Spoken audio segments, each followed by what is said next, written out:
अब हम देखते हैं हमारा next topic caste and politics. Caste जो है वो हमारे इंडिया के लिए स्पेशल है, बिल्कुल ऐसा नहीं है जैसे जेंडर और रिलीजन था उसमें पूरे वर्ल्ड में डिस्क्रिमिनेशन होती है उसकी बेसिस पे, लेकिन कास्ट की बेसिस पे सिर्फ इंडिया में ही डिस्क्रिमिनेशन है। सोशल इनइक्वालिटीज होती है और डिवीजन ऑफ लेबर होता है। जैसे हमने पढ़ा रिलीजन में कि इस जेंडर में इस जेंडर के लोग अलग है, इस जेंडर के लोग अलग है, तो ये जेंडर अलग काम करेगा, जेंडर अलग करेगा। सेम इस कास्ट में भी होता है कि इस कास्ट के लोग सिर्फ यही काम कर सकते हैं और इस कास्ट के लोग सिर्फ यही काम कर सकते हैं। ये हेरिडेटरी ऑक्यूपेशनल डिवीजन हो जाता है कि कॉबलर का बेटा कॉबलर ही बनेगा, बार्बर का बेटा बार्बर ही बनेगा। सेम कास्ट होती है तो सेम सोशल ग्रुप बन जाता है, यानी कि सेम इंटरेस्ट है, सेम आइडियाज है, तो वो पूरी अपने आप को होल एज ए कम्युनिटी मानने लगता है और कास्ट को रिलीजन से, कंट्री से, हर चीज से बड़ा मानते हैं। रिचुअल्स मैरिजेस जो होती है वो सेम कास्ट के अंदर ही होती है, अगर बाहर करोगे तो उसको एक क्राइम माना जाता है। एक्सट्रीम फॉर्म इसकी हमने देखी अनटचेबिलिटी, तो ये है हमारा कास्ट। अब इसके नेगेटिव एस्पेक्ट क्या होता है कि ये भी एक्सट्रीम फॉर्म ले लेता है। इसमें क्या क्या होता है, अनटचेबिलिटी, जैसे कि बिल्कुल अलग दलित थे तो उनको बिल्कुल अनटचेबल बोल दो कि कुछ छुएगा ही नहीं, तो बिल्कुल ही उनको लोगों को अलग कर दिया गया, बाहर कर दिया गया, तो वो होती है एक्सट्रीम फॉर्म कास्ट की।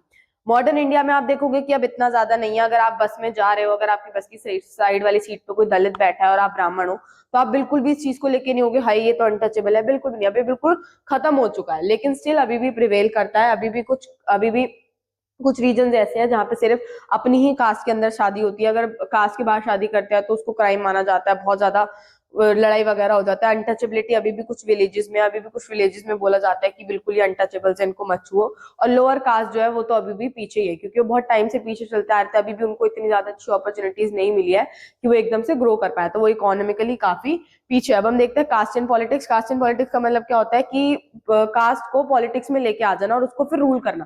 कास्टिज्म, जैसे हमने पढ़ा रिलीजन में कम्युनलिज्म था, ऐसी कास्ट में कास्टिज्म है। रिलीजन को अगर एक रिलीजन मानोगे तो कम्युनलिज्म हो जाता है कि एक ही रिलीजन सुपीरियर है, ऐसे अगर एक कास्ट को सुपीरियर मानोगे तो वो कास्टिज्म हो जाता है, यानी कि sole basis of social community. अब सेम इंटरेस्ट के ग्रुप, सेम इंटरेस्ट के लोग सेम सोशल ग्रुप्स बना लेते हैं। पॉलिटिकल पार्टीज जो होती है वो अपने ऐसे कैंडिडेट्स को चूज करती है जो कास्ट के कॉम्पोजिशन पे, यानी कि उस रीजन में अगर एक पर्टिकुलर कास्ट डोमिनेंट है तो वहीं उसी कास्ट में से एक पॉलिटिकल लीडर को लेंगे। क्यों? क्योंकि उनका वोट बैंक बढ़ जाएगा। ये अभी हम आगे भी पढ़ेंगे। नो क्लियर मेजोरिटी, अब ऐसा तो है नहीं कि हमेशा ये होता है, but it does not matter always. क्यों? क्योंकि कई बार क्या होता है कि पर्टिकुलर कास्ट के जो लोग हैं वो पर्टिकुलर कास्ट के लीडर को नहीं देते वोट, क्योंकि उन्हें नहीं पता पसंद, वो इंसान ही नहीं पसंद।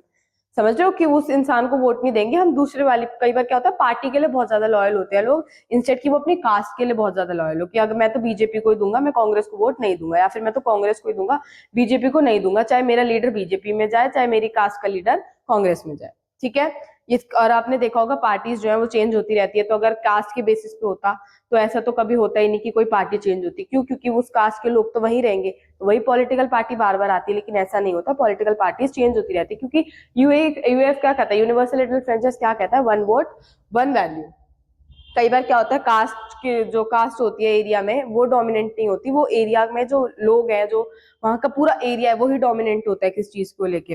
तो लीडर्स क्या करते हैं उस चीज पे भी थोड़ा थोड़ा कास्टिज्म लेके आ जाते हैं। तो इसलिए कास्ट अकेले मैटर नहीं करती, बहुत अलग अलग फैक्टर्स भी मैटर करता है। पॉलिटिक्स इन कास्ट का मतलब क्या होता है कि कास्ट के ग्रुप जो है वो ज्यादा बड़े, कास्ट ग्रुप्स हैं बहुत बड़े बड़े हैं, तो वो पॉलिटिक्स में क्या करा जाता है कि उसी एक लीडर को उठा लिया जाता है, जैसे अभी हमने पढ़ा, और उसी से फिर उसी को वहां पे खड़े कर देते हैं उसमें इलेक्शन में। और उसकी वजह से क्या होता है, वो बिगर वोट, बिगर कास्ट ग्रुप तो बिगर वोटर बैंक, तो पूरा वोट बैंक उनके पास आ जाता है। कई बार कास्ट को ना टारगेट करके एरिया को कर लेते हैं। अभी मैंने बताया एरिया को टारगेट कर लेंगे तो पूरे एरिया की वोट किसके पास आएंगे, उस पर्टिकुलर पार्टी के पास आएंगे। उसके अलावा कई बार हम नए नए ग्रुप्स भी लेके आ जाते हैं, जैसे कि बैकवर्ड कास्ट, फॉरवर्ड कास्ट। हम इस चीज में डिवाइड कर देते हैं कि ये वाली कास्ट फॉरवर्ड है, ये वाली कास्ट बैकवर्ड है। बैकवर्ड क्लास कास्ट जो है, तो बैकवर्ड कास्ट में क्या होगा, अरे तुम लोग इतने पिछड़े हो तो हम तुम्हारे लिए ये मेहनत करेंगे, तो आ गए ना सारे वोट बैकवर्ड कास्ट के पास। फॉरवर्ड के लिए तुम्हारे पास ये वाली चीज की अभी भी कमी है तो हम इस पे काम करेंगे, तो आ गए ना फॉरवर्ड कास्ट के भी वोट्स। तो ऐसा होता है।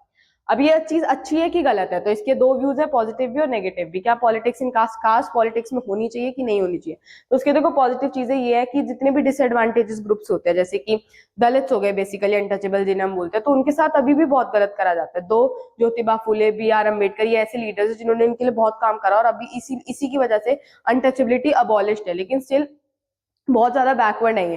तो इन लोगों को मौका मिल जाता है बोलने का, जो लोग कभी बोल नहीं पाते थे। ओबीसी, एससी और एसटी को बार बार कुछ ना कुछ इनके लिए नई पॉलिसीज आती रहती है। उसके बाद डिस्क्रिमिनेशन जो बैकवर्ड क्लासेस के साथ पहले करी जाती थी, अब भी होती है, उन मुद्दों को वापस से उठाया जाता है। अब नेगेटिव क्या है, कास्ट को अलोन एक आइडेंटिटी मानना कि बस कास्ट की आइडेंटिटी आपकी इस बेसिस पे या पॉलिटिक्स में जा रहे हो, ऐसा नहीं होना चाहिए। इसकी वजह से क्या होता है, कन्फ्लिक्ट्स और डिस्प्यूट्स हो जाते हैं। उसके अलावा ये हमें ऐसे ऐसे सेंसिटिव टॉपिक्स पे से नजर हटा देता है हमारी, जैसे कि करप्शन, जैसे कि डोमेस्टिक वायलेंस, इन चीजों से नजर हट के हम किस पे चले जाते हैं, कास्टिज्म पे चले जाते हैं। तो ये चीज गलत है।